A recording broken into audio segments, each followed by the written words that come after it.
ये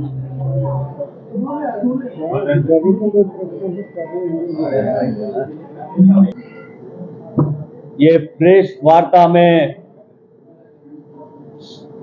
हमारे जम्मू कश्मीर के कांग्रेस पार्टी के अध्यक्ष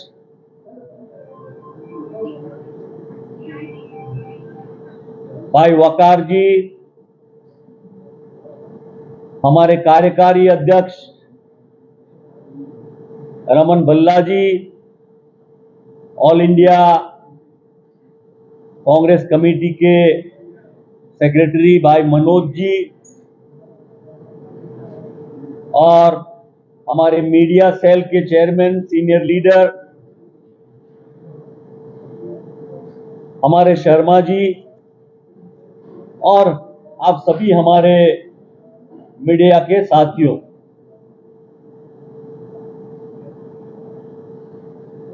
पार्लियामेंट के चुनाव के बाद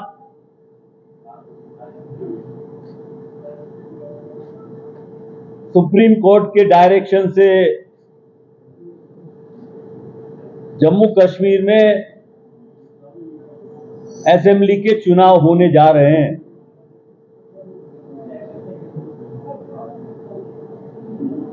उसी के दरमियान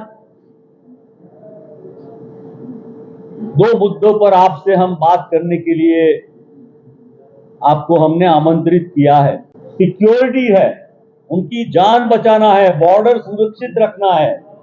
तो अंत में तो ये जनता की लड़ाई है कि हम जनता को बचा पाते हैं कि नहीं।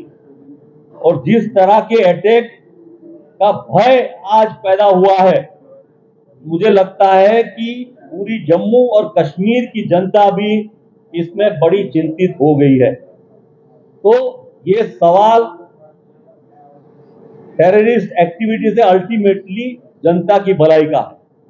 इसके बारे में कांग्रेस पार्टी चिंतित है, इसलिए हम इसके बारे में पूरा संकलन करके इसके बारे में हमारी लीडरशिप, हमारे राहुल जी, हमारे कांग्रेस अध्यक्ष, हमारी स्टेट लीडरशिप इसके बारे में चिंता के साथ सरकार से अपील करती है कि जल्द से जल्द ये एक्टिविटी को खत्म करे और खत्म करके शांति बहाल करे और चुनाव के लिए ठीक ठाक परिस्थिति ऊभी करे। एक जो हालात है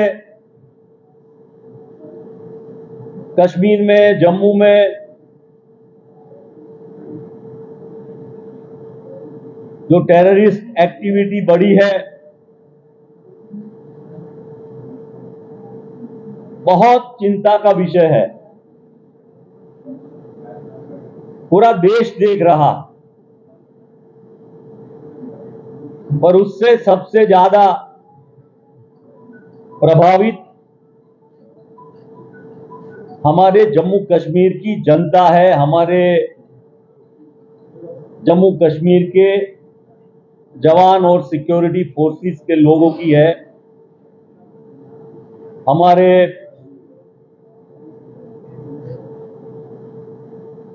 विलेज डिफेंस के लोग हैं, उन सब की है। आपके पास पूरी इंफॉर्मेशन है कि पिछले 78 दिनों में 11 अटैक्स हुए और 2021 से 48 सोल्जर्स हमारे शहीद हुए हैं जम्मू डिवीजन में। वो आपको मालूम है कि 28 अप्रैल को उधमपुर में हुआ, वहां एक हमारा वीडीजी मारा गया, शहीद हुआ। 4 मई को पूंछ में एक एयरफोर्स ऑफिसर, पूरी डिटेल आपके पास है, पूरे देश के लोगों के पास है। देखिए, ये महान देश का एक बहुत ही इंपॉर्टेंट स्टेट जम्मू कश्मीर, जिसमें इतने सारे लोग मिलिट्री, पैरामिलिट्री, डिफेंस के, सिक्योरिटी के, विलेज डिफेंस कमेटी के मेंबर और सिविलियन पिलग्रिमेज जो भगवान के दर्शन के लिए जाते हैं वो भी शहीद हुए। पर बड़ी बदकिस्मती की बात है कि न तो प्राइम मिनिस्टर ने उसके बारे में कोई ट्वीट किया, अपना दुख व्यक्त किया, न होम मिनिस्टर ने किया, न तो देश के डिफेंस मिनिस्टर ने किया। हमारे नेता और अभी जो हमारे एलओपी हैं राहुल जी ने हमेशा जम्मू कश्मीर की जनता की चिंता की और इसलिए भारत जोड़ो यात्रा में सरकार नहीं चाहती थी कि वो जम्मू कश्मीर में आए, फिर भी उन्होंने जम्मू कश्मीर में भारत जोड़ो यात्रा, नफरत छोड़ो की बात करने के लिए दूर दूर तक पहुंचे और गए। तो सैल्यूट करता हूं, हमारी पार्टी सैल्यूट करती है, हमारे कार्यकर्ता सैल्यूट करते हैं और उनके परिवार, उनके बच्चे, उनके माता पिता, उनके प्रति हमारी सहानुभूति व्यक्त करते हैं। हम उनके दर्द में उनके साथ हैं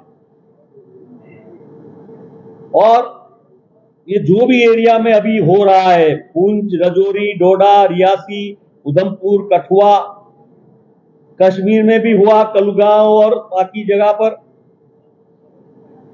और जो इंफॉर्मेशन और खास करके वो आपके मीडिया के द्वारा भी मिलती रहती है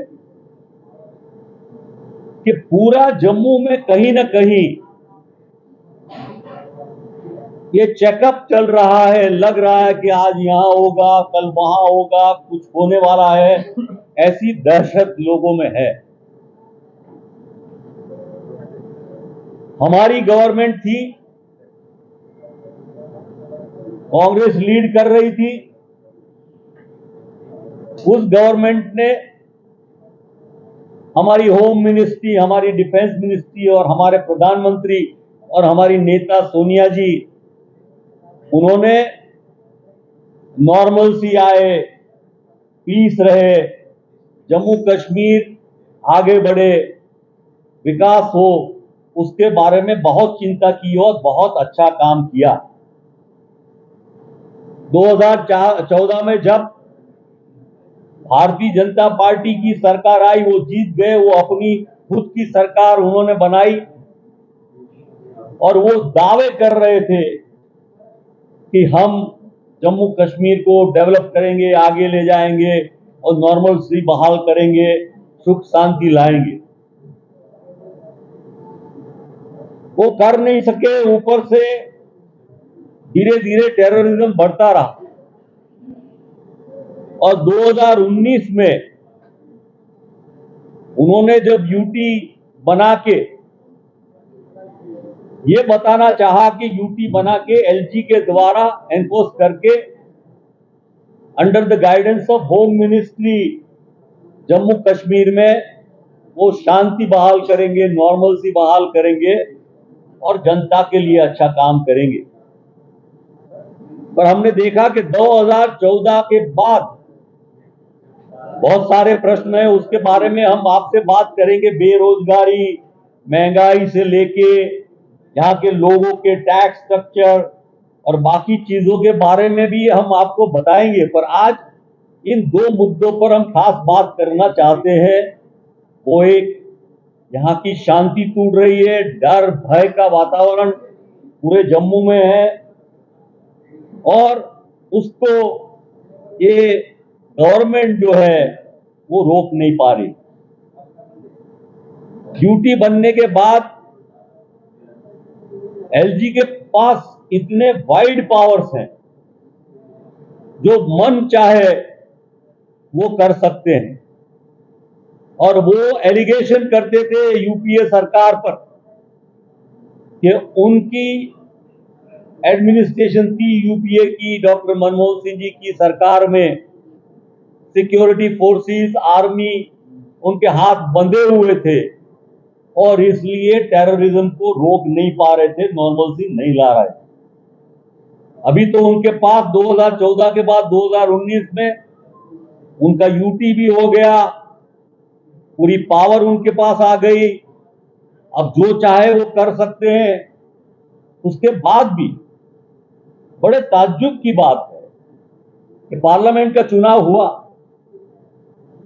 तब शांति थोड़ी बहुत हमने देखी, लेकिन अब क्यों हो रहा है? जेन्युइनली ये सरकार चुनाव चाहती है, कराना चाहती है, लोगों को एम्पावर करना चाहती है, जनता को पावर देना चाहती है, तो वो बारे में बड़े डाउट इसलिए पैदा होते हैं दो तरीके से। सुप्रीम कोर्ट की गाइडलाइन से चुनाव तो करना पड़ेगा, और हमेशा ये बात प्रस्तावित हुई है बरसों के अनुभव से पूरे दुनिया में कि जब भी पीपल्स गवर्नमेंट आती है, लोगों की, जनता की सरकार आती है, तब शांति बहाल होने का चांस ज्यादा रहता है। जब भी मिलिट्री या सिक्योरिटी फोर्स अकेले से करने से उसकी मदद, डिक्टेटोरियल स्टेप अगर लेंगे आप, तो मुझे लगता है कितना कर पा रहे हैं ये अनुभव हम सबको हो रहा है। और 2014 से आज की ये जो स्थिति हुई है, मुझे लगता है कि हमारे प्रधानमंत्री, हमारे होम मिनिस्टर, हमारे डिफेंस मिनिस्टर, जब चुनाव था तो एक कॉन्स्टिट्यूंसी में प्रधानमंत्री, होम मिनिस्टर, डिफेंस मिनिस्टर सब आ गए।